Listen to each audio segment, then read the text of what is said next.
Welcome, everybody. I'm Paul Rieckhoff. I'm the president and founder of Independent Veterans of America. I want to welcome you and first of all say Happy Veterans Day.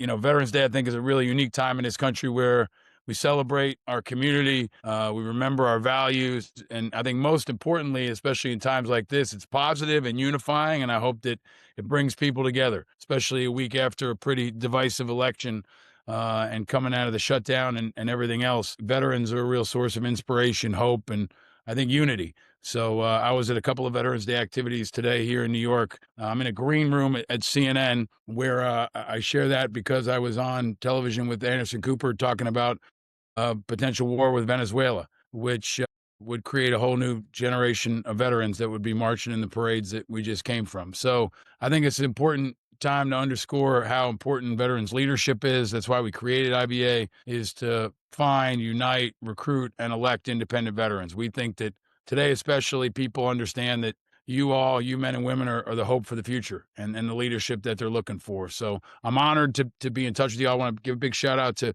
Chris Rosenthal, who is our head of operations, our make shit happen guy, and my stunt double. I say that, we're so independent that he actually lives in Indianapolis, which was not part of the plan, but I think it's a testament to how true we are to our mission. A lot of folks have helped us get IVA off the ground, a little over a year ago on July 4th. And I'm really thankful to all of them, everybody from Sebastian Younger to, I think I saw some folks like Eric Bronner's on here. I think I saw Craig Ordeer and others. So many folks from all different backgrounds and different professions who've helped us get this going. And I think the bottom line is we're just getting started. Last year was kind of, a proof of concept. This year was small but focused. Next year is the coming out party. And, we have a goal to recruit over 100 men and women to run across the country. And based off the interest we've seen so far, we might blow through those numbers. So it's really exciting. And many of you on this call are embodying that spirit and frankly, just motivating people to come off the sidelines and jump in and showing them it's possible, not just in winning, but running and being out there and raising your voice in the issues they care about. So today, as with all our calls, I want to try to keep it focused. First of all, just want to thank everybody for coming. I want to say Happy Veterans Day. And then I want to go around the horn and let you all hear from each other.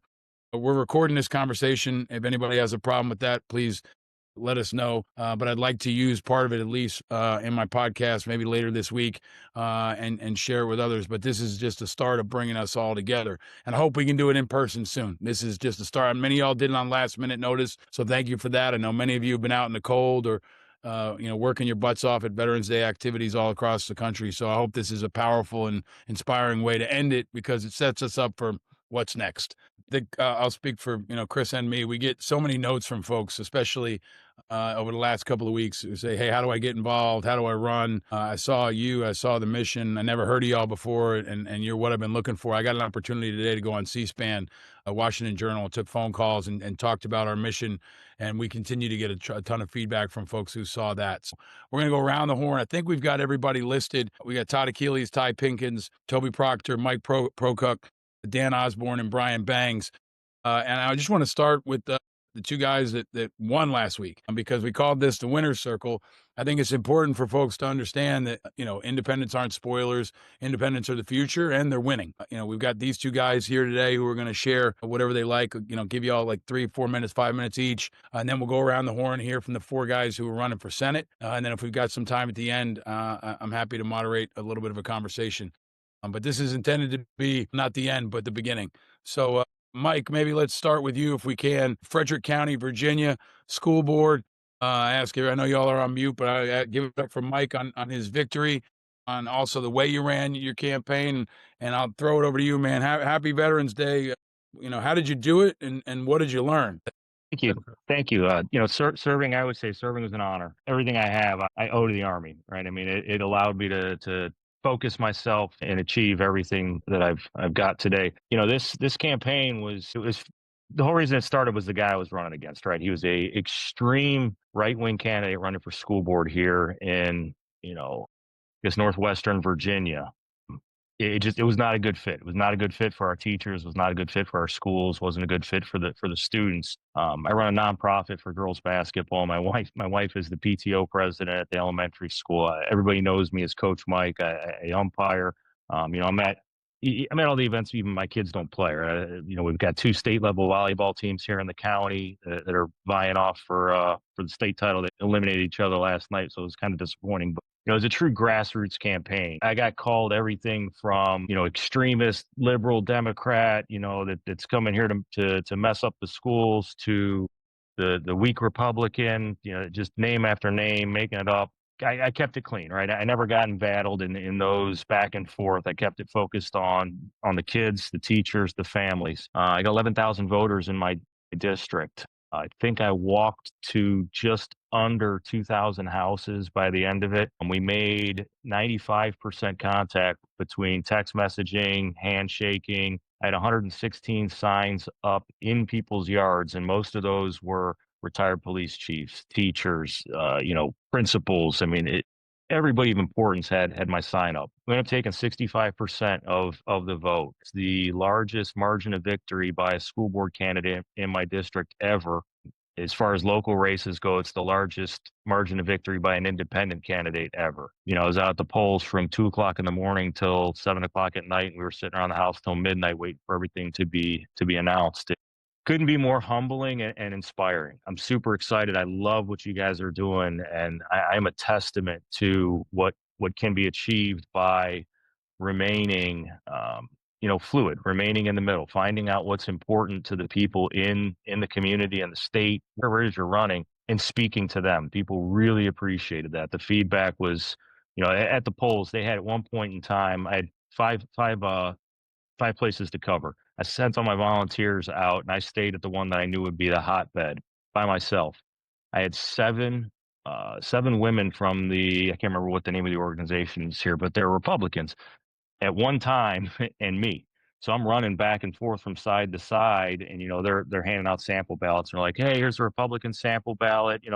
We've got a very conservative candidate here for school board." And I sat there right in front of the voters and said, "What does that mean? What are you telling this person? What does very conservative mean when you're talking about a school board?" And they had no answers, right? So me handing my own paper out of Mike, I'm running as an independent, here for the teachers, here for the kids. There's some more information on the back. I'm here. I'm talking to you. Any questions?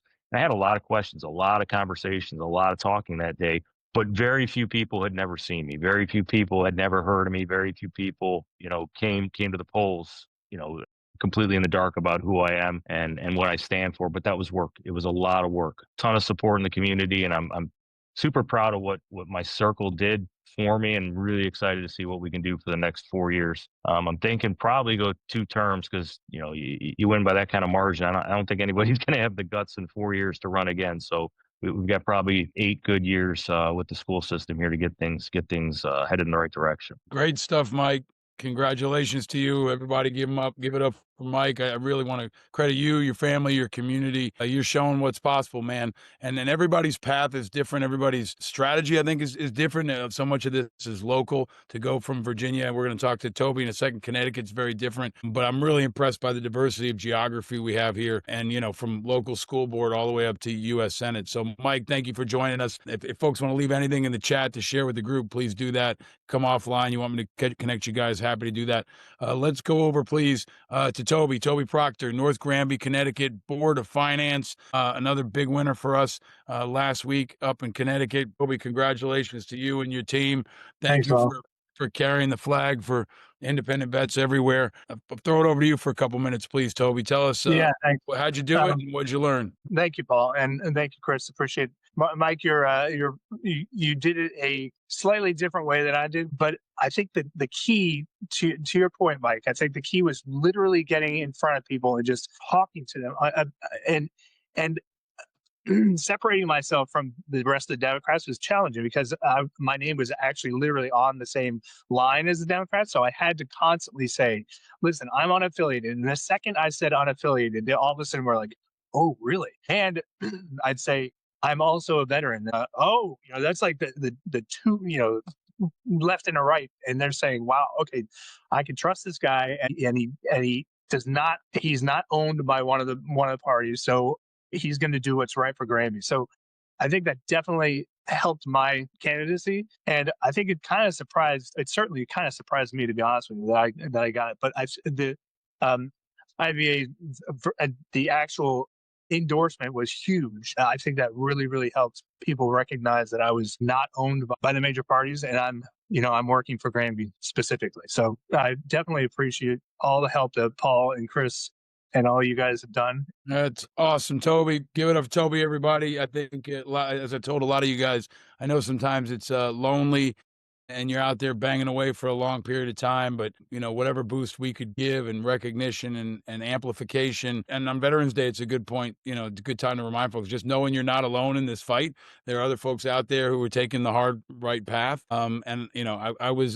I was actually doing television on the night of the election when the results were coming in, and the whole country was focused on the governor's race in New Jersey, and the governor's race in Virginia, and the mayor's race in New York City. And I got a note from Toby at 10:01. It said, "Hey, Paul, just want to let you know I just won my election. Thank you so much for this." Well, that was the best note that we got. And I sent it right over to Chris, and we're just really, really amped, man, and you're showing it's possible. So thank you, Toby, for your leadership and your integrity and your creativity, man. You got to figure out a way. We always say in the Army, adapt, improvise, and overcome, and you're doing that. So thank you for that. All right, we're going to go around the horn now. I want to give another shout out to our friend Eric Bronner from Veterans for All Voters, Craig O'Deer, who's himself run. But Eric, I want to give you a shout out because so many folks are now coming out of Veterans for All Voters. You all are doing awesome work. And so many leaders are coming out of that community and are now getting ready to run. And I told Eric, I always hope he will run at some point soon. But in the meantime, you've had our back, and I just want to thank you especially. And let's go over, please, to Idaho. We're going to go to Todd Achilles. I didn't give you guys a lineup card, so I know you can all flex here and go lead off or clean up. But Todd and I got in touch last year and when he was exploring running. And, I've been really impressed by his strategy, his focus, his tenacity. And I have a longtime supporter and mentor of mine who's a Navy SEAL who's skeptical about just about everything. And he said, I'm not sure about this. Let me talk to this guy. And he came back and he said, all right, I see it. And he said, if this guy can convince me that he can see it, then that means your entire proof of concept for IVA is real. And I think that's part of the hump we got to get people over. We got to show them that there is a really focused strategy. They're really good people, but there's also a way to win. And Todd, you've done a good job of that, and you've been really crafty and hardworking. So over to you, sir. Please share with us where you are and what you think is important for folks to know at this point. Yeah, no, appreciate it, Paul. Appreciate all the work you've been doing. How many TV spots did you do today? Too many. You were busy, man. It's good to see you. You need to take the day off here. Congrats, Mike and Toby. I love how you guys are doing it, man. It's all. When I was running for the legislature in Idaho, it's all about knocking on the doors and just having that conversation. And I, raised my hand. I'm one of the guys that was part of Veterans for Idaho Voters, spinning out of Eric's organization. I worked hard on an open primaries initiative in Idaho. We got our ass handed to us, but the cause is just, and we're going to be back at it. My background, I'm a farm kid from Oregon. I served as a tanker on active duty for a couple of years and then spent 20 years in the wireless industry before wanted to return to public service and started teaching public policy, kind of inching in my way into politics. And a position came open in my neighborhood in Boise, and I raised my hand, got appointed. And then when I ran for my election, my district is only 25% Dem, and I got 60% of the vote. And I tell you, the number one thing I heard when I was knocking on people's doors is, "Man, Todd, you're a better Republican than that crazy on the ballot." And, I was running as a Dem, and there's only, in the Idaho House, there's only 9 Dems out of 70. So, if you can't be bipartisan and if you can't have just honest conversations with people, then you're going to get absolutely nothing done in that building. And I built a reputation as being one of the most bipartisan in the House. But I tell you, when you look at Congress, it's hard enough to reach across party lines in the Idaho House. But when you look at Congress, man, we're dysfunctional. We're failing as a country right now. And what's interesting about Idaho is we have 2 of the most powerful senators out of the 100. Each of them's a chair of a Big 4 committee. Idaho's punching so far above its weight right now, but yet these guys are consistently voting against the interest of Idahoans, particularly rural Idahoans. Like, these Medicaid cuts just devastate our rural hospitals. And you just go down the list. It's like, what the hell are you guys doing? With 2 of the most powerful senators in the U.S., Idaho should be paved in gold right now, right? These guys should be bringing everything back to the state, and we're not seeing any of it. And Idahoans see it too. 44 counties in Idaho. I just finished the last one last week. It took me about 6 weeks on the road, 8,000 miles on my van. And I've got, red hats and hard hats and cowboy hats showing up. I mean, it's just been great discussions all around the state. And the thing that's really surprised me is everybody sees the same problem, right? They see the rigged economy. They see the corruption in Congress. They see that we're just not functioning as a nation anymore. They just said we have two different theories of how you fix it, right? 2/3 of Idaho voted for Trump. They see Trump as the disruptor, as the one that's going to drive change and get the country running again.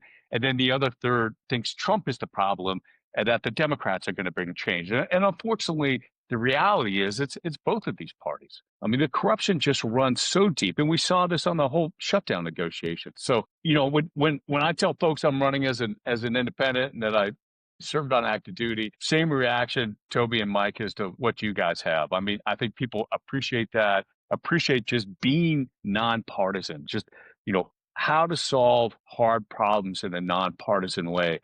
We're building support across the state. I mean, listen, this is going to be a tough race, but we're running against one of the least popular senators out of the 27 that are running again. So there's a path to win. We're going to have to bust our ass and raise a lot of money, but there's definitely a path to win. So I'll turn it back over to you, Paul. Thank you, man. And I also want to give you credit for the prettiest backdrop I've seen yet. That looks like a nice spot. And it brings me to a point that, Chris and I have been hatching a lot of plans. And I've mentioned this to many of you before. We'd like to get everybody together in person.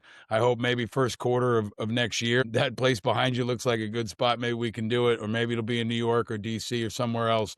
But I do want to build on the momentum and the connections, because I know many of y'all have been connecting, behind the scenes, and your campaigns are sharing information. But also we've been talking about things like access to voter data, how you're using fundraising platforms, how we can help you raise your media profile. And this is a story that I think is very exciting too, and you all are a part of that. I think I see Donna Charles out there and want to give her a shout out as well. We were proud to endorse her down in Virginia. Donna, I didn't prep you for this, but if you don't mind, maybe I can pivot to you for a second.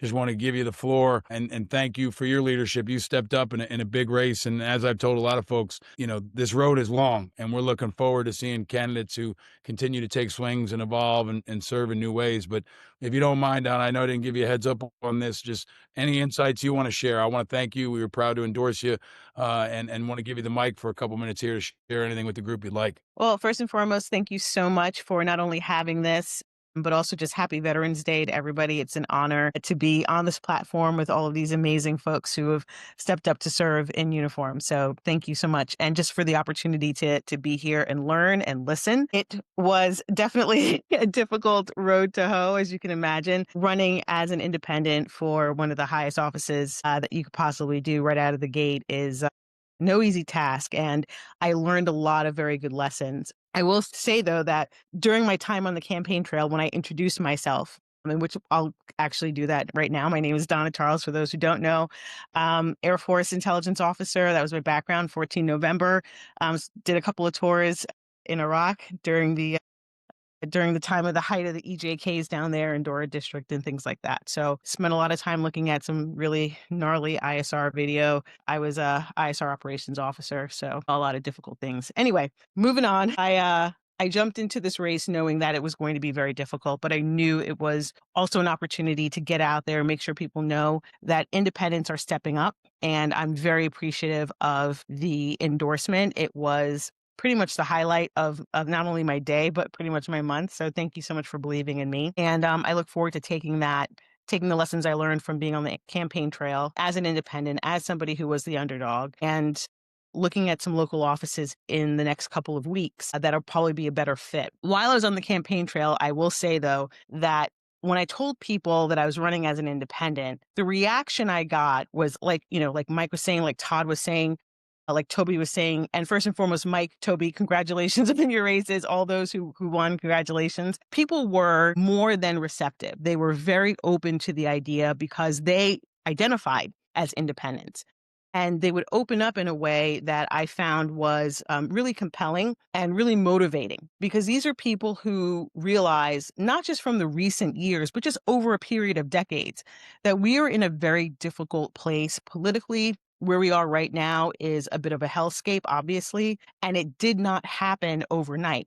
And a lot of the people that I engaged with on the campaign trail were not just people who were often underrepresented, not the people that you would see in the glossy pics that other candidates were oftentimes elevating and campaigning with. These are working class people. These are people who were not necessarily aligned to any one party. They just knew that things weren't working. Things weren't working no matter who they voted for, no matter what they did. And they were underrepresented and they were detached. They felt disenfranchised from the entire process. And that's something that I'm going to take with me in my next run. And I'm still sorting everything out. I'm still taking a lay of the land, primarily because we are now, as Mike probably knows, we are now going to be in the midst of this redistricting battle, this gerrymandering arms race that is going to beset Virginia here in a couple of months. And so that's going to open up a lot of opportunities for me to consider. So rather than jumping on the next grenade that comes rolling at me, I'm going to look at the landscape and understand how I can leverage the information I gained from the trail, leverage this wonderful endorsement that I got from you all. Thank you so much. And determine how I can best serve at the local level. So, but with that, I learned a lot of things, and I know that there are a lot of opportunities out there. But these types of meetings, and this is something that I'm very appreciative that you're having, Paul and Chris, I cannot tell you how important it is for me to hear from people who have gone out there, who are doing amazing things. Dan Osborn, I see you on Twitter all the time doing all of the wonderful work, making sure people know that there are folks being left behind. There are folks being forgotten, and the policies that are rolling out of Washington right now are a dagger in the heart, especially to those of us who served. So I'm really excited to see what comes next, and I'm very appreciative again. Once again, I know I keep saying it, but it's an honor. Thank you. Thank you, Donna. Give it up for Donna, everybody. Now you understand why we were so proud to stand with her. And I got to say, we've got folks. We don't want to just talk about the folks who won, because there's a lot of wins that move forward the movement. We have to crack open the spaces. We have to get people on the ballot. A movement is about, kind of flooding the zone with different leaders, knowing that we might, take some casualties along the way, but we're going to take the hills. And Donna, you've been really brave and tenacious, and we're really proud to stand with you and excited for what's to come. Virginia's going to hear a lot more from Donna, and they're going to be impressed, and we're going to have your back and turn it up. With that, let's go to maybe the second nicest background, maybe the first nicest background. Mr. Brian Bengs, going to go over to you in South Dakota. Good to see you, my friend. When I last talked to Brian, he was running his campaign out of a trailer on some land. I mean, this guy was hardcore. I don't even know if the heat was working when I talked to you. It was starting to get cold, probably as cold as it is here in New York now. But Brian, great to see you, man. Can you please introduce yourself and tell folks what you think they need to know about the latest from you? All right. Thank you so much, Paul. Congratulations to Mike and Toby again. What you did is awesome, and what you were able to accomplish, impressive. I was taking some notes about the endorsements that you were able to get, Toby. So that made me think of maybe I should be talking to the Libertarian Party, not for a nomination, but for an endorsement, because I called myself 50% Libertarian when I was talking to them before. Can't get all the way there, but I'm halfway there with them. But anyway, thanks to IVA and Paul and Chris and everything. As you said, my name is Brian Bengs. I'm a retired Air Force officer. I'm fundamentally a product of the Department of Defense. They paid for my education, multiple degrees. They trained me to solve problems. They trained me to lead effectively. They instilled in me the importance of character for a leader and the ongoing sense of duty towards the Republic that I swore, like you guys, so many times to protect and defend throughout my life is why I'm running. And echoing basically what each one of you have said already, like so many of you, I'm angry at the DC establishment and the two-party system that always seems to look out for big money instead of the regular folks that are being left behind. And I get asked fairly routinely why I'm running as an independent, and that's often before I get scolded as being a spoiler for the party nominee. Why would you do that? You're just a spoiler. But both parties have delivered us the dysfunctional gridlock of the status quo, and they don't either want to admit it. About the only thing they can agree on, at least in South Dakota, is that they do not want to have any competition from independent candidates like us. We must be suppressed. And even in the getting on the ballot for me, I have to get literally twice as many signatures as the Republican or the Democratic nominee, because we shouldn't be competing with them, apparently. So I've been an independent for not quite 100% of my life, 90%, 97% of my life, just like a quarter of South Dakota's registered voters and nearly half of national voters. So if you look at the numbers, clearly a lot of regular folks are looking for something neither party is offering. And We talked a little bit about, Todd mentioned things and Donna mentioned things. I'm calling it my handshake agenda. My handshake agenda for South Dakotans includes getting money out of politics. We probably can't do it all the way, but we need to get it out as much as possible. Making daily life more affordable, obviously. Making billionaires and large corporations pay their fair share, getting the national debt under control, overhauling the healthcare system, make it affordable, and just another common sense stuff that regular people would benefit from to make the American dream more accessible for the regular people that fundamentally the country is supposed to exist for. And I look forward to working with each and every one of you fellow veterans in this group to deliver a square deal for everyday folks. So if we can get some, or ideally all of us, into office, I think the wheels of change would go a long way with people that are motivated to do the right thing because it's the right thing to do for regular people. Awesome. Brian, thank you. Everybody give it up for Brian. I'm a big fan of applause and energy. I know it's been a long day for many of us, and I appreciate all of you sticking around and giving your time. Brian, you always inspire me and you always teach me, and I think that's a huge part of what folks have to do when they run as independents. You have to be a teacher. You have to explain to people how the system is broken. You have to explain to them what change looks like. And I think you also have to set a vision. And when I look at this board here of all of your faces and all of your backgrounds, I mean, you are the change that America wants. And we have to envision a moment where you're all in elected office and we are working together as a fulcrum to really disrupt this system and empower people. I was on C-SPAN today talking about it, and I don't think folks talk enough about open primaries, something that many of us have focused on, how many of the elections that were happening on Tuesday didn't matter, right? Because the die had been cast. So there's the structural changes necessary, but also there's the inspiration and the leadership, and you all represent that. We're going to come around a third and head it home here with our final two folks. Mr. Osborn, I'm going to let you back clean up, but I'm going to come over to my friend Ty Pinkins. And Ty, I have to start with an apology. I said Kentucky today on C-SPAN, and Todd Achilles, who's so on his shit that he texted me, was like, hey, Pinkins is from Mississippi, not Kentucky. And I will tell you in candor, it's because I met another candidate, Amy McGrath, in a green room the other day, who's running as a Democrat in Kentucky. And Amy and I are friends, but she ran before, and last time she told me Jesus Christ couldn't win in Kentucky if he was running as a Democrat. And I said, what changed? She said, well, things have changed. I don't think things have changed that much.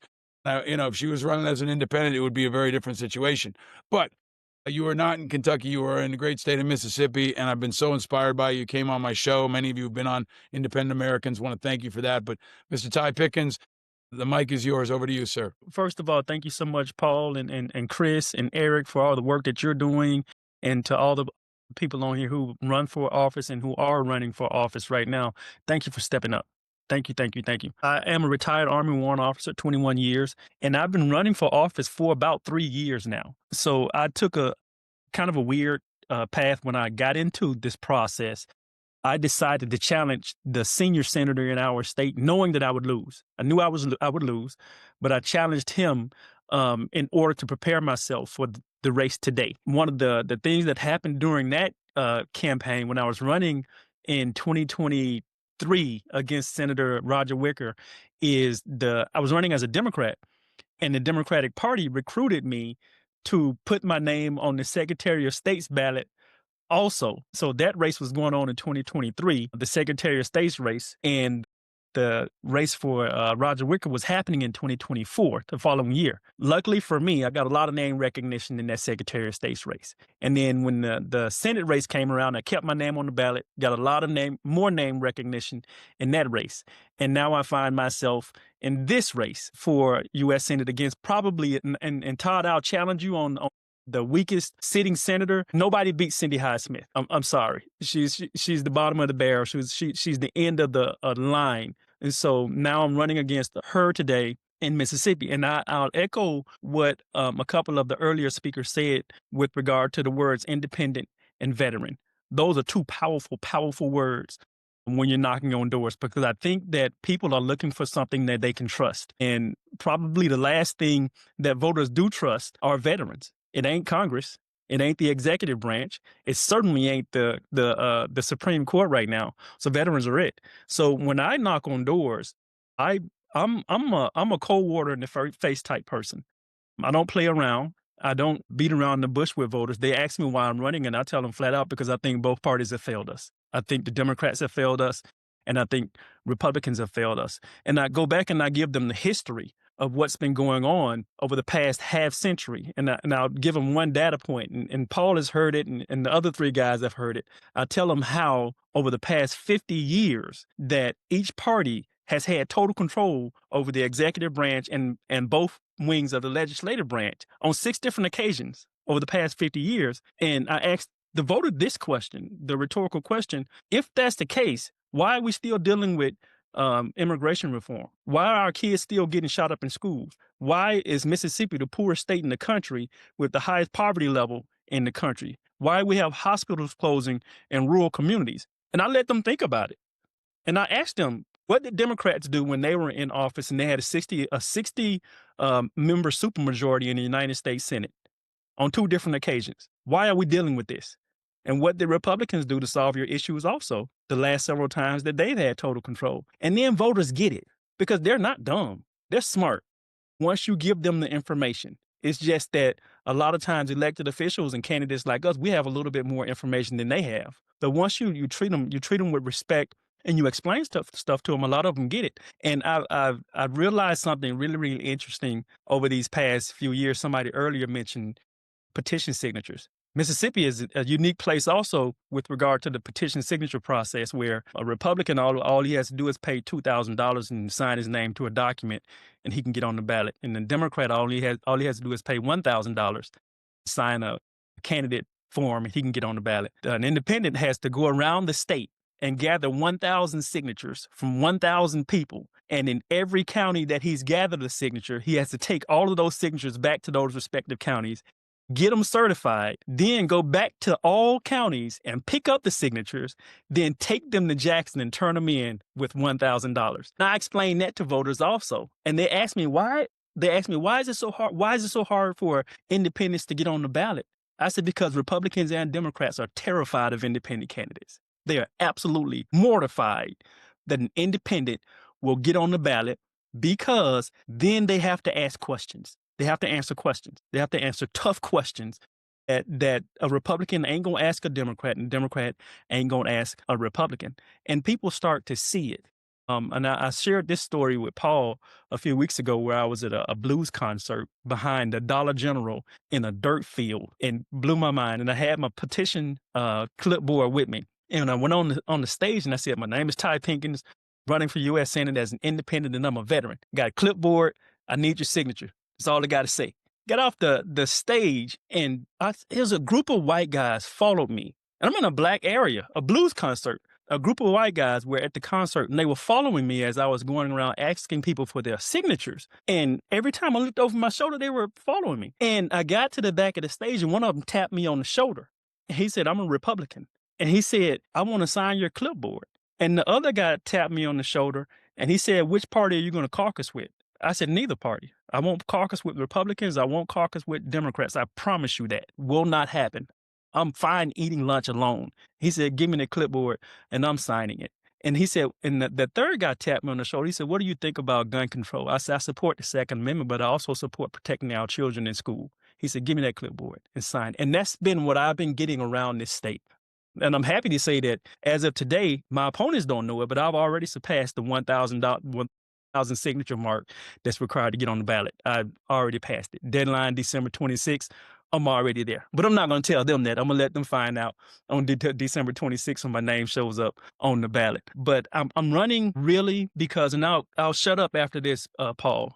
I'm running, and I tell people that in the Army, there was an acronym, LDRSHIP, leadership: loyalty, duty, respect, selfless service, honor, integrity, and personal courage. And I tell voters and doors that I knock on, people at doors that I knock on, that acronym represents everything that's missing in Washington, D.C. today. And unless we send independents to Washington, neither party is going to solve our problems. Voters have to get the courage to step away from assuming and believing that their only choice is either blue or red, left or right, or Republican or Democrat. And so that's why I'm running. What's his name? Eric. I really want to get in touch with your organization, just like I've been in touch with Paul's organization, to get as much support as I need. Mississippi, we really have a chance in Mississippi, a real chance, given our demographics here in this state, and also given my name recognition, since I've run two times now and the other two candidates that people really aren't too excited about. So thank you guys so much. I appreciate you, Thank Paul. you, Ty. Thank you, Chris. Thank you, Eric. Thank you, and everybody. Thank you, guys. Ty Pinkins, ladies and gentlemen, from the great state of Mississippi. I don't think you're going to be eaten alone very much because you are really captivating people. And I just want to mention, too, that your personal stories, each of you has an inspiring personal story, and Ty shared his with me on my show. It's really, really important because so many of you are tough, so many of you are tested, so many of you are dynamic, and so many have been, sitting on the sidelines in different ways. So we're excited to be able to help tell your stories and inspire others. All right, bat and cleanup out of the great state of Nebraska. My Navy friend, the guy who has really, I think, jump-started a national discussion. He's kind of the example. When I often talk to folks, I say, I said this last year, we want more Dan Osborns. Dan Osborn stepped out and he ran a hell of a race, and he did it with integrity. That's the other part of what I want to credit all of you, not just whether you win or lose, but how you run your races with integrity and with independence and with tenacity and with authenticity. It's fun to watch, especially Democrats, like they grow a beard. A different one grows a beard each week because they want to be authentic, or now they're saying fuck in their press releases. It's crazy because it's just so obviously inauthentic. But Dan, burst on the scene because he is who he is, and he was unapologetic about it, and that's what America wants, and that's what Nebraska wants. And as a testament to Dan, we were able to get Republicans and Democrats behind him, including a Democrat like Bob Kerrey, a Medal of Honor recipient who was a governor and a senator in the state, ran for president.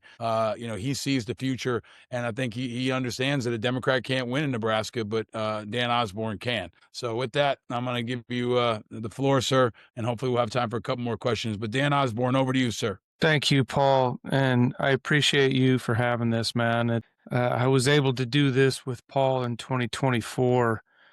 In New York. That was pretty exciting. Where Washington gave the final address, if I'm not mistaken. That was pretty cool to be a part of that. But I mean, let's be honest. Most of us don't give a shit about New York politics. We're here to win in our own state. Sorry, Paul. But I got to tell you, y'all going to care about it now because it's a great example of how the extremes have risen. Right now, It is. Have Mom Donnie on one side and Trump on the other side. You guys are going to position yourself firmly in the middle between those two things, right? Well, yeah, that's a good point. That's a good point. But again, I'm very curious, and I would like to run a poll actually in Nebraska. I don't have the money to run a poll, but I'd like to run a poll. How many Nebraskans have a New York Times newspaper? But it's good. But thank you for having me on, man. This is awesome. Ty, Brian, Todd, we got Donna, Mike. Man, you guys were awesome. Congratulations on your win. This is super exciting, and it's good to be a part of. It's good to well, first of all, I just want to give you guys some insight on to where this all started with me in Nebraska, because a lot of people don't know this. I don't tell people this every day. I've started to in my town halls. I've done 24 this cycle, and it's really starting to resonate with Nebraskans because a lot of people will be like, oh, Dan Osborn created this, Dan Osborn this, Dan Osborn that. No, it wasn't me. It wasn't me at all. Literally, I'm a mechanic. I'm a Navy veteran. I'm a National Guard veteran, 19 kilo. Tanker in the National Guard. But where it came from was a group of railroaders in central Nebraska. These guys were pissed off. And the fact that I ran last cycle in 2024 against Senator Deb Fisher from Nebraska, who's just an empty suit. I don't know if you followed the race too much, but what happened was she sat on she headed it. She actually headed the transportation committee that allowed railroads to police their own safeties. Basically got OSHA out of it. So then they had, fast forward, they had death factored in as acceptable in their safety program. Profit over people. I mean, it's the same story over and over and over again. I think Brian touched on the monopoly piece, and that's a big part of my campaign. And actually, Paul, you touched on the monopolies on the Defense Department.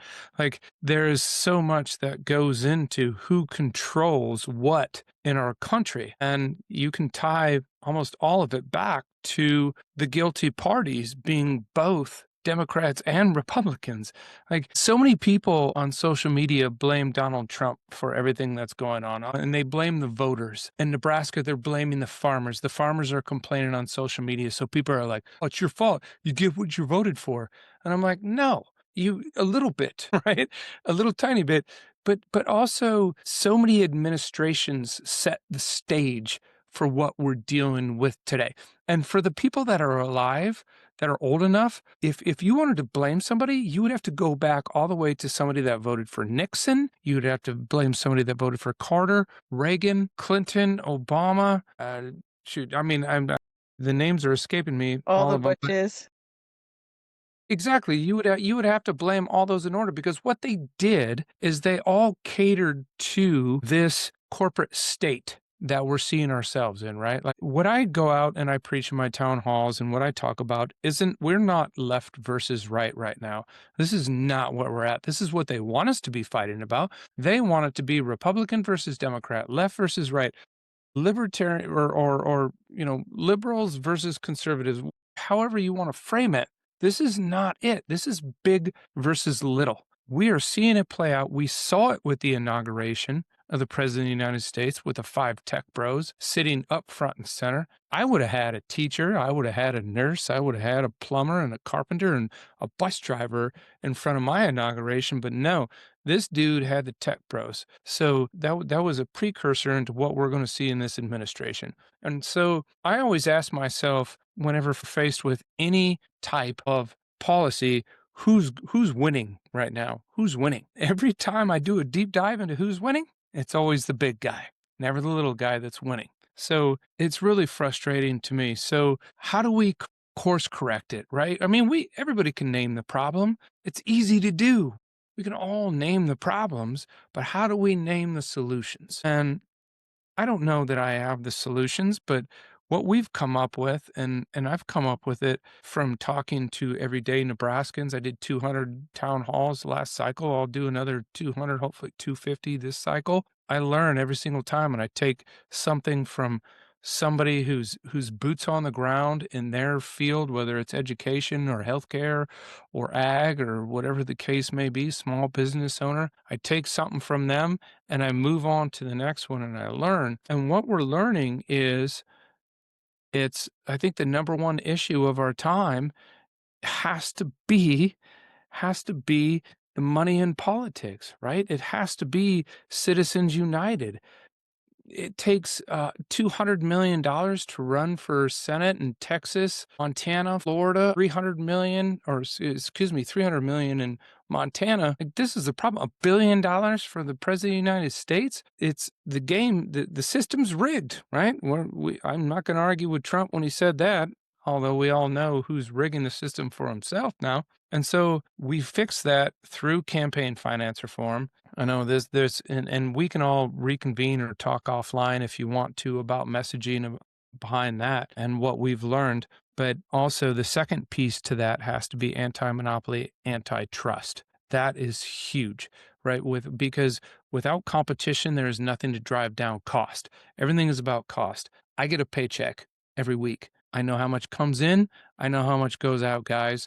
And I know I am struggling. I know when I go to the grocery store, I have to pick and choose whether I'm buying the Chef Boyardee canned food or maybe I can get some fresh vegetables, steak, or chicken that week. It's tough for people, and we're seeing the fight in Congress. I'm really pissed off that the Democrats folded on this shit because I think they were winning. I think they had the upper hand, but whatever. I don't know. That's just me. But here's what I want to talk about quickly and briefly on.